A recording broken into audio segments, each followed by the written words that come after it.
now. Alex. I wanted to ask about a comment Senator Lindsey Graham made this morning.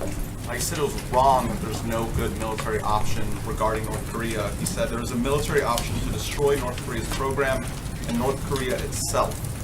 Would the White House be supportive of that option? I'm sorry? Would the White House be supportive of that option to destroy North Korea's program and North Korea itself? Is somebody lost for those directions? Sorry, I just keep hearing somebody's phone talking or something. Yeah, the it's only very good distracting. military option against North Korea is to destroy North Korea's program and North Korea itself. Look, the president obviously has been very outspoken about how he feels about North Korea. We're weighing all options, keeping all options on the table. And as we've said many times before, we're not going to broadcast what we're going to do until that happens. I'm sorry? So destroying the country, like Lindsey Graham said, is an option. Look, that's not what I'm saying. Okay. What I'm saying, the president has been very outspoken about the need to stop North Korea. We've been very focused on stopping the nuclear program, stopping the missiles, stopping the aggression. That still continues to be the focus, and we're keeping those all options on the table in order to do that. According to the Washington Post, the president tried to change the narrative of what went down in John Jr.'s meeting with the Russian lawyer. Can you address that story and tell us, did the president really try to do that? Look, the statement that Don Jr. issued is true. There's no inaccuracy in the statement. The president weighed in as any father would based on the limited information that he had. This is all discussion, frankly, of no consequence. There was no follow-up. It was disclosed to the proper parties, which is how the New York Times found out about it to begin with. The Democrats want to continue to use this as a PR stunt and are doing everything they can to keep this story alive and in the papers every single day. The president, the American people, they voted America first, not Russia first, and that's the focus of our administration. John? Can you clarify the degree to which the president weighed in? He certainly didn't dictate, but he, like I said, he weighed in, offered suggestion like any father would do. Did he not know what the Stephen? intelligence was? We'll follow up on that. Was he aware at the time that Don Jr. had a meeting that was based on the pretext that he would be promised information that was negative about Hillary Clinton when he suggested that the statement only say that the meeting was primarily about Russian adoption policy? Like I said, the statement that was issued was true and there were no inaccuracies in the statement. I think what the bigger question is, everybody wants to try to make this some story about misleading. The only thing I see misleading is a year's worth of stories that have been fueling a false narrative about this Russia collusion and based on a phony scandal based on anonymous sources. And I think that is, if we're going to talk about misleading, that's the only thing misleading I see in this entire process. You guys are focused on a meeting that Don Jr. had no consequence when the Democrats actually colluded with a foreign government like Ukraine. The Democrat-linked firm Fusion GPS actually took money from the Russian government while it created the phony dossier that's been the basis for all of the Russia scandal fake news. And if you want to talk further about a relationship with Russia, look no further than the Clintons, as we've said time and time again. Bill Clinton was paid $500,000 to give a speech to a Russian bank and was personally thanked by Putin for it. Hillary Clinton allowed 1/5 of America's uranium to reserve to be sold to a Russian firm whose investors were Clinton Foundation donors, and the Clinton campaign chairman's brother lobbied against sanctions on Russia's largest bank and failed to report it. If you guys want to talk about having relations, which you seem obsessed with doing, look no further than there. If you want to talk about somebody who's actually been tough on Russia, look at President Trump. He wants more fracking, more coal, more energy, a stronger military, a stronger defense. Those things aren't good for Russia. I think the distinctions are very clear, and you guys want to create a narrative that just doesn't exist. Hey guys. Sign the Russia bill. Glenn, Sarah, why go did the ahead. president sign the Russia bill? Glenn, go ahead. Sorry. Sarah, sort of a follow-up on what you were talking about, our obsession with Russia and the responsibility laying with the Clintons. There's a report out today based on a lawsuit that was filed that says that Sean Spicer met with a campaign donor and a journalist from Fox News where they were pushing around this story that Seth Rich, this low-ranking DNC staffer who was murdered, was perhaps the one responsible for the WikiLeaks breach. Two questions. Sean put out a statement. He said it was just a brief meeting. He said the guy didn't know the president. The lawsuit alleges that the president knew about it and had an influence on the story. Did the president know about the story pre-publication, and did he have an influence on the way the story was written? The president had no knowledge of the story, and it's completely untrue that he or the White House involvement in the story. And beyond that, this is ongoing litigation, and I'd refer you to the actual parties involved, which aren't the White House. Follow-up, does it disturb you that the press secretary for the President of the United States, you just gave this incredibly passionate pushback on us for focusing on Russia?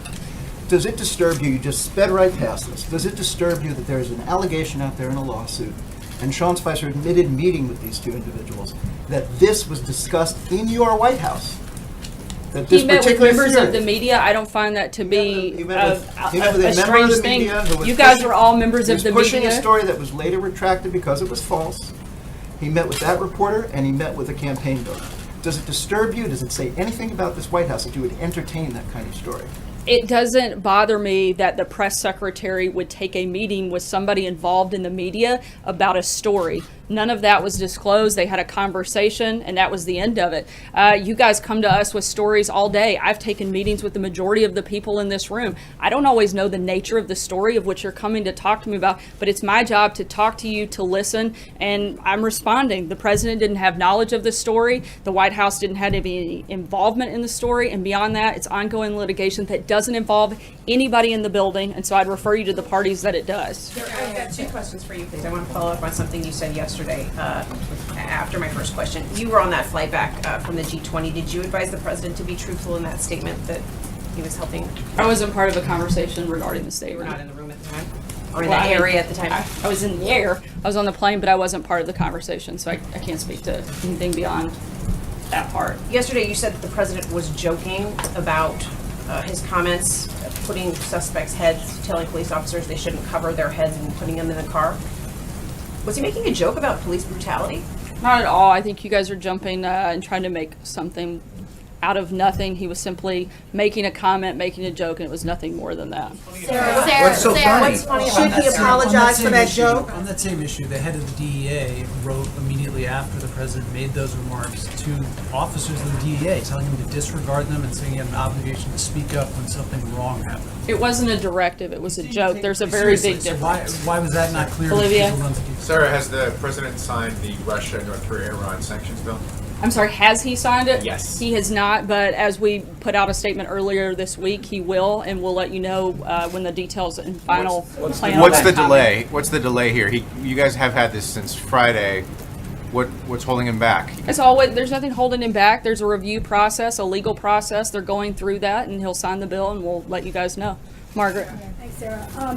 I have two questions. The first is there's a really interesting story out just before the briefing began by Defense One talking about Air Force One, and it says that the U.S. Air Force has found an alternative to get the price down as President Trump wanted, and that was to buy a pair of Boeing 747 jetliners that were abandoned by a bankrupt Russian airline. Can you verify the accuracy of the story? Do you know if that's correct? I can't at this time. It's something I'd have to check into and get back to you. Okay, and then I also wanted just sort of an update on the new Chief of Staff, General Kelly. Can you talk to us sort of in broad strokes about the calls and outreach that he's made so far, leadership in Congress, folks outside of Congress, any governors, and that sort of thing? Just can you talk to us broadly about the message that he's sending and the people that he's talking to both inside and outside of the administration? I know he's spoken to a number of members of Congress, as well as a large number of individuals within the staff. He's taking time to get to know everyone here in the building that he hasn't met previously through his other role, and working through setting up, new processes and kind of setting the tone, I think, for a White House that under his leadership will be very focused on the president's agenda. As we've been doing the last 6 months, we're going to continue on that track, and we're going to do that under General Kelly, and we're very excited to work alongside him in that process. Hallie? About the president's agenda, and I'm obviously sitting here and I heard you list off a list of reasons of why you think that the media should be focusing on Democrats, not the president. And not to belabor an obvious point, but Hillary Clinton is certainly not in the Oval Office. Donald Trump is. And there seems to be a trust deficit that is being created with some on Capitol Hill. And I want to tell you what Lindsey Graham said this morning on the Today Show.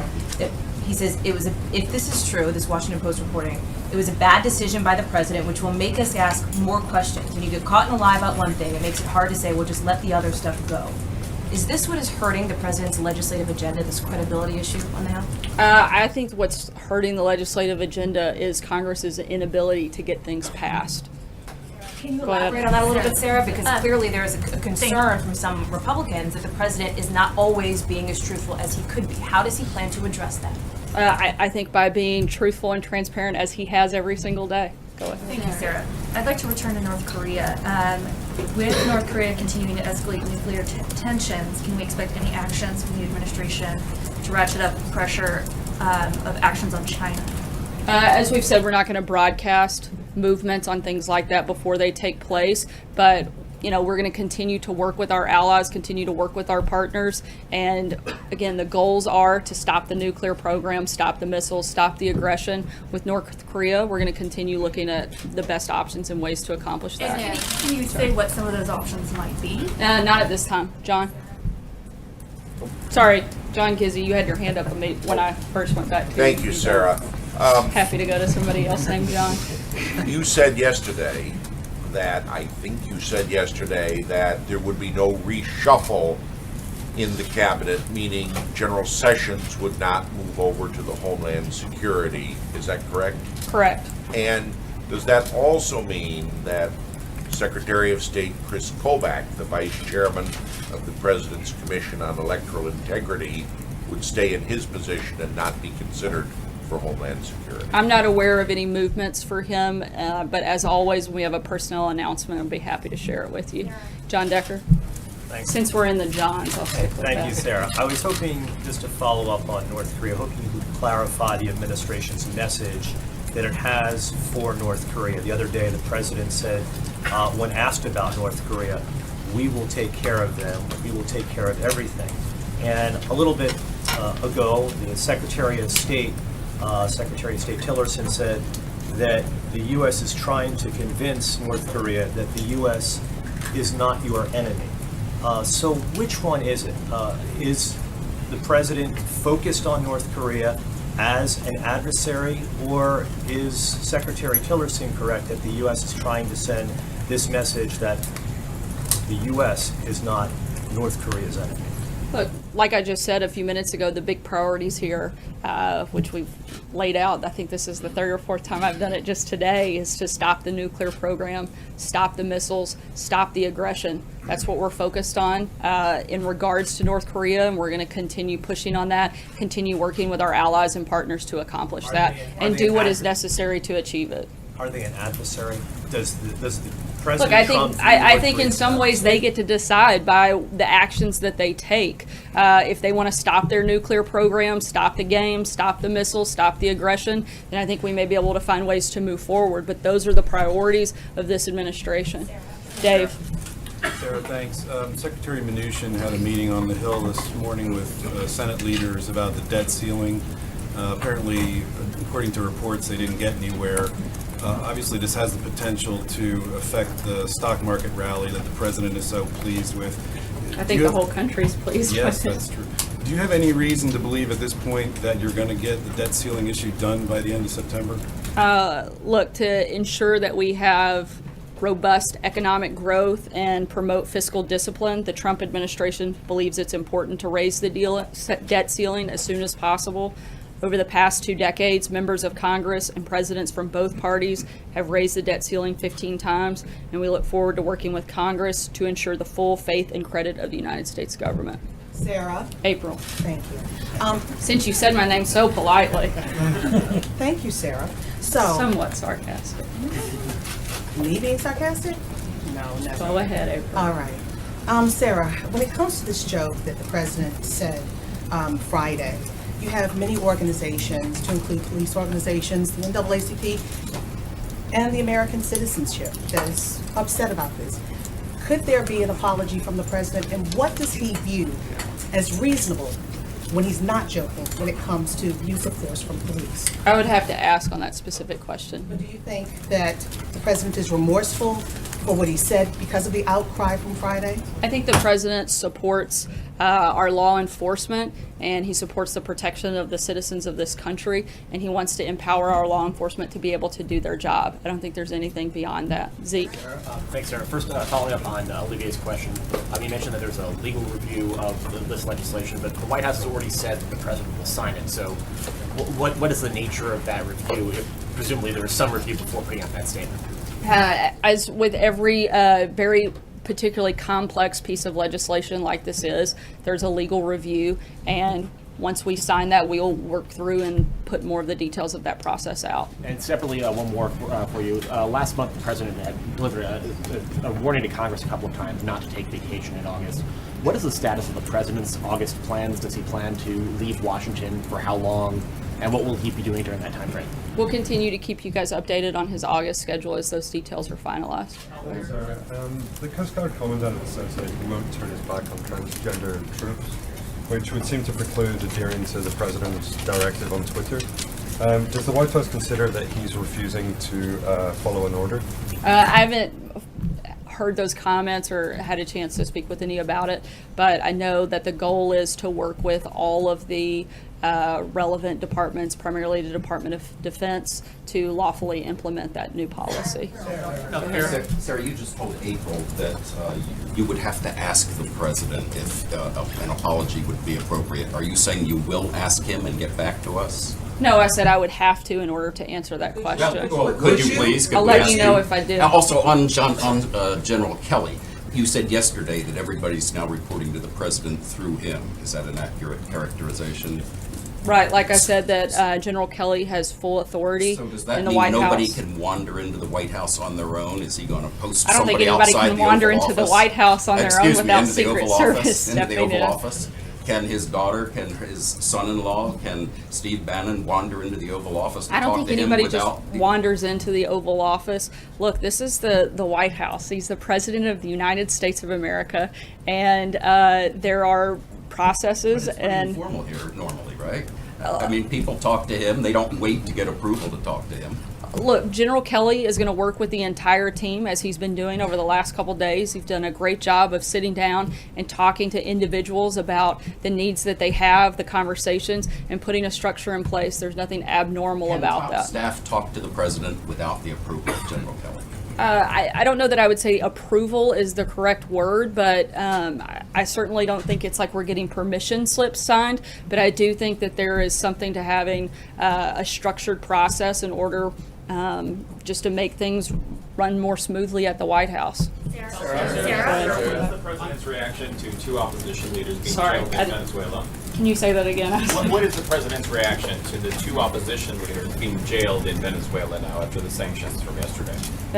Overnight, the regime of the Venezuelan dictator Maduro detained two leading opposition figures following its outrageous seizure of power through sham elections this weekend.